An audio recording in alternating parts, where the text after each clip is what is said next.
Alright, this is Protein Ninja, time for game 3 of this series, and we are going to start with me going first because I lost the last game. Now, I said in the first game that I was really mad at the results of this tournament, and I was playing Spellcasters, so I was making all sorts of misplays, thinking, I have X-Sabers, they're broken, I don't even care right now, I just want to punch a baby.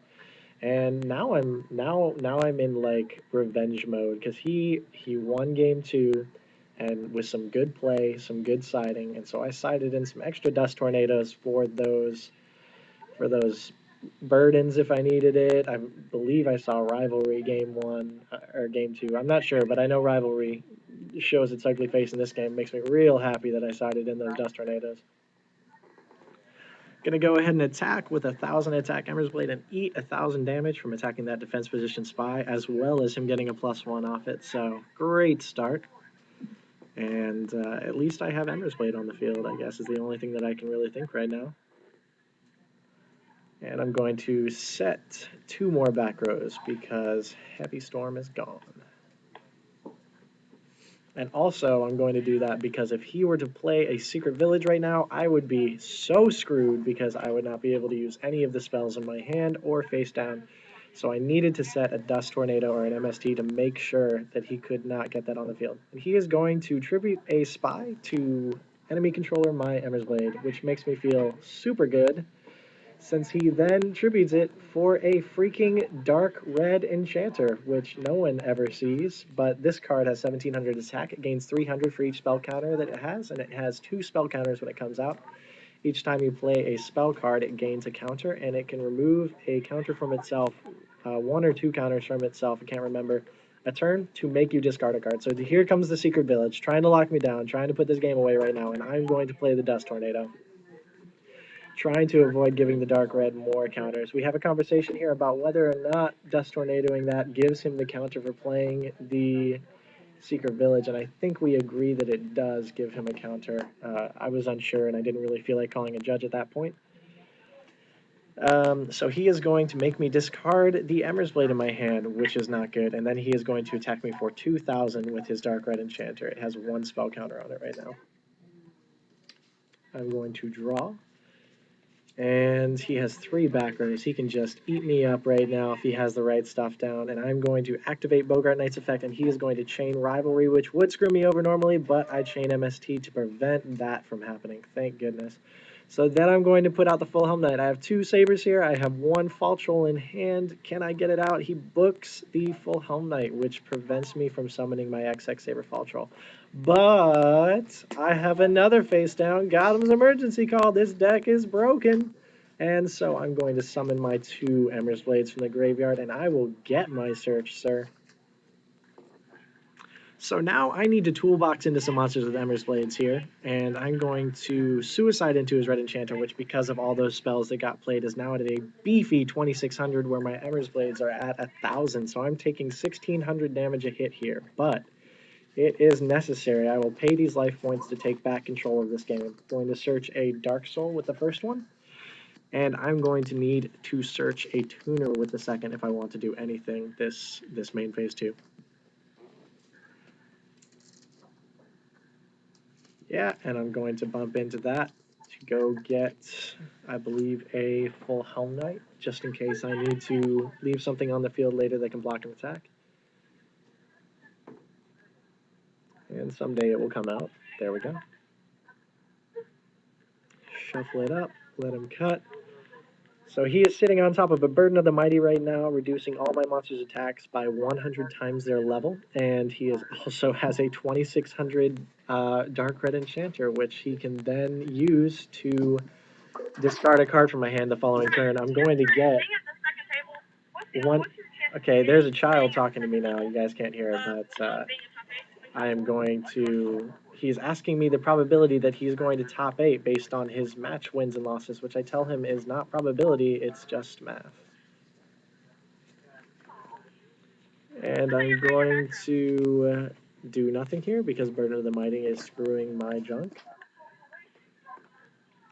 So main phase 2, I'm going to work to get that burden off the field most likely. I I think that I'm going to be able to get rid of the Dark Red Enchanter here, so I don't want to go for the Bryanak. He could just tribute that Gravekeeper Spy again to bring it out, so I don't want to let him do that. It would be pointless to discard a card in that case, and I believe I don't even have any cards in hand to do it with. So we're going to go for the Heinlein, get rid of that Burden, and I don't think he has any cards in hand here, so he's not going to be able to affect Bellarmine or anything like he did in Game 2.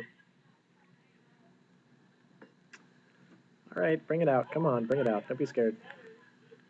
I'm thinking about bringing it out in defense. Don't want to take a lot of damage, but then I remember when Burden's off the field, I won't be taking a lot of damage over that.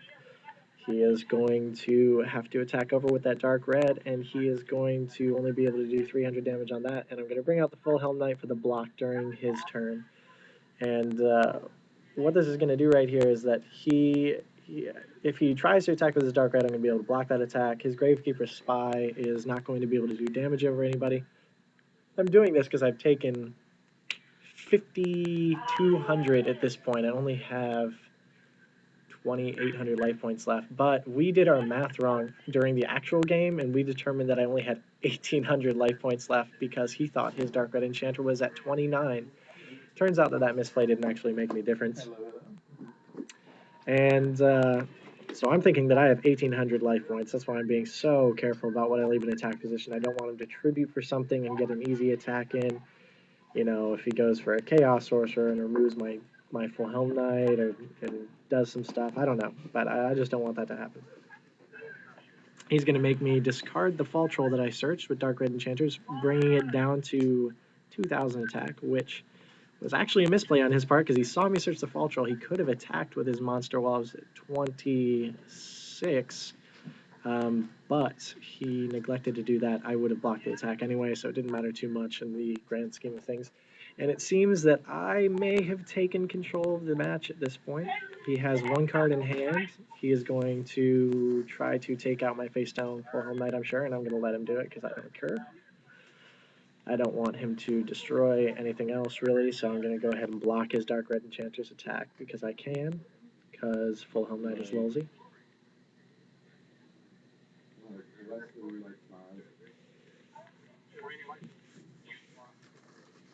And he is going to Monster Reborn my Full Helm Knight, which hurts my feelings. And then he is going to Synchro for none other than Arcanite Magician with 2 counters on his Dark Red Enchanter and 2 counters on his Arcanite. He is going to rape the hell out of my field. I cannot defend this. I have all of my cards leaving if he uses those Dark Red Enchanter tokens, and he does. So we are both top decking now. How epic can we get? Okay, so I top, I set. He tops, and he is going to attack with Dark Red Enchanter. I happen to have topped a Mirror Force, which was amazing.